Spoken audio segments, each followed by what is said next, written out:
Arcade Heroes.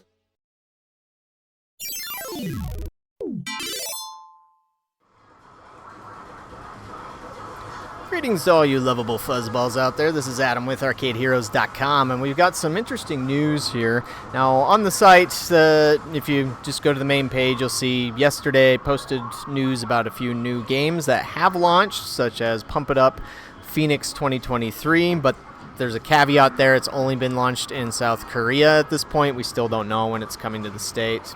There's also news of a new revisited or remastered pinball machine, Centaur by Bally from 1981, is being remastered or revisited by Haggis Pinball.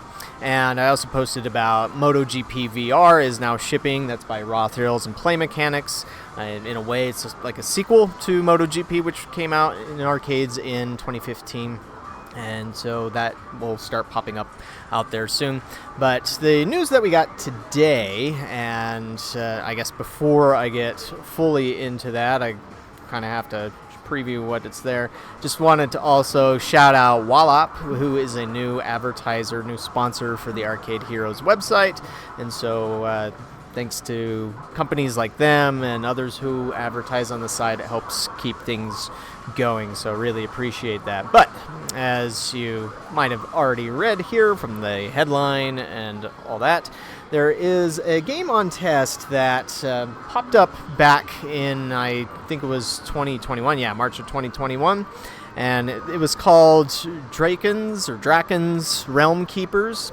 Now, this is what it looked like at the time when it was spotted on test, and from what I could find out is that it had a motion seat, and it was somewhat reminiscent of a dragon, or a saddle on a dragon, and it also had wind effects, which would be this thing right here in the center, that you would fly around shooting creatures on a dragon, and so shooting them with fireballs. And from my understanding is that this early build played a little bit like the old Blazing Angels arcade, where it wasn't on rails. You had essentially an arena that you could fly around in and shoot at targets, which is very interesting, certainly different and unique, but apparently it didn't test very well, and so it was thought to have been scrapped. In fact, I didn't hear about it since that test time until the last IAPA, where Adrenaline Amusements had introduced NFS Heat Takedown, and in the discussion that I was having with that,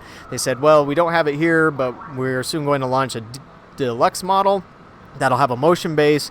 We tested that out with, or the motion base came from Drakons, and so it's integrated into this. And I was like, oh, whoa, hold up. Drakons? I've been trying to find out about that one for a while now. What happened to that game?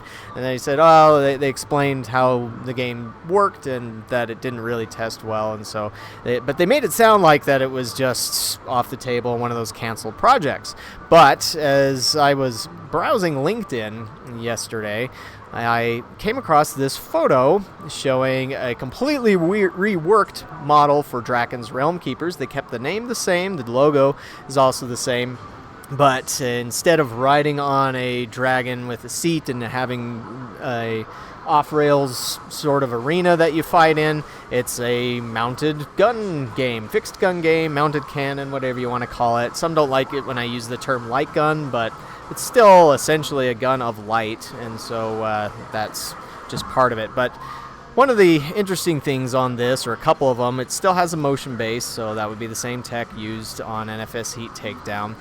These seats are both adjustable on their own. The cannons are pretty large, but the screen is also a little bit unusual. It's not an HD TV like a lot of arcade companies do. It looks to be using these little segmented micro LED panels, so kind of like the world's largest Pac-Man or Space Invaders Frenzy, but I think the LEDs are a lot smaller on this. The tech would be very similar to what you see with NFS Heat Takedown's top marquee, and so with that, it has a very interesting and unique presentation. And I do like arcade companies doing different things with the displays because, as I've said before, this is one of those things that you can do in arcades that you can't do on home consoles. And now, while I'm on that thought, There is an Arcade Heroes Gilded server. If you've never heard of Gilded, it's essentially Discord, just an alternative to Discord. But it's well, there I had somebody share our High Shelf King. I'll shout out your username. They found this video of Drakons in action, and so let's take a look. I'm not sure who filmed this, who Bubbletop Seb is exactly, if that's the same person as High Shelf King or not. Sorry, I got my phone going off there. But this shows the attract mode. I'm not sure where this is. Oh, and this was posted a month ago. Only been seen 28 times up to this point, but it appears to have 3 different levels: the Iceland, Rainforest, and the Valley. So this shows the Rainforest. The problem, of course, is that whoever played the game filmed it with their phone, and so they were probably trying to do both at the same time, and so it is a little bit zoomed in and a little bit shaky, but this still does give us an idea. Like, I had never seen Drakons Realm Keepers in action from the earliest test model, and so obviously I would say that it's safe to assume that all of the assets are the same. They just changed the design of how the game plays. So again, instead of being an off-rails sort of arena shooter, it's on rails and works like your typical light gun game. But I'm fascinated always by these games that are totally original ideas and they aren't based on an existing license. Obviously, it would be an easy thing to, well, not a cheap thing, but it would be a relatively easy thing to want to get, say, like How to Train Your Dragon and slap that on there instead. But at least with original stuff, even though it doesn't have a name that people can immediately associate with, it means that the creators can, well, be creative and do what they want and create their own creatures and environments and situations and stuff. And so it's, I mean, sometimes with licensed arcade games, the only thing they really have on them is the name anyways. I mean, if you look at the Fast and Furious arcade games, none of them have anything to do with the actual movies. It's just the name slapped on there. Or even Jurassic Park has minimal stuff to do with the movie. It has the logo on some of the cars and stuff, and it's taking place on Jurassic Park, but it doesn't have any of the characters from the films. It doesn't have any voiceovers from any of those actors. There's some more shaky cam there. And so, having a license, obviously has its benefits and stuff, but when it comes to creating original content, I think it's nice that you get stuff like this on occasion. But of course, I guess disclaimer, we have no idea how long this is going to be on test, if it will pass testing. It could fail testing just as well as the previous version did, so this may not be released, or when it is released, it may be totally different. One thing that I could say that needs to be changed from what I could tell what happened right there is it does not appear to have a high score leaderboard. And now this is something that Adrenaline's done before, like with Tomb Raider Arcade.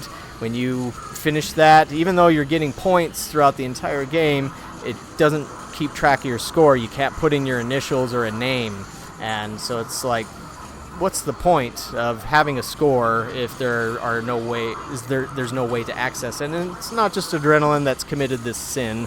Luigi's Mansion Arcade, which is sitting right here in front of me, it's the same thing. It does have a leaderboard, but it's very difficult to get on it, and it never shows up during attract mode. So that's another thing too, is your high score leaderboards need to show up during attract mode so that people can show off their scores. And these days with apps and QR codes, it should be relatively easy to share those.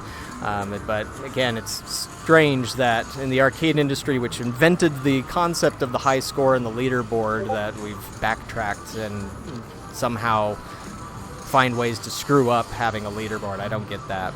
But I won't play the whole thing. I'll put a link in the video description below so you can watch the rest of this. But what do you think about this? Do you look forward to it? Do you want to give it a play?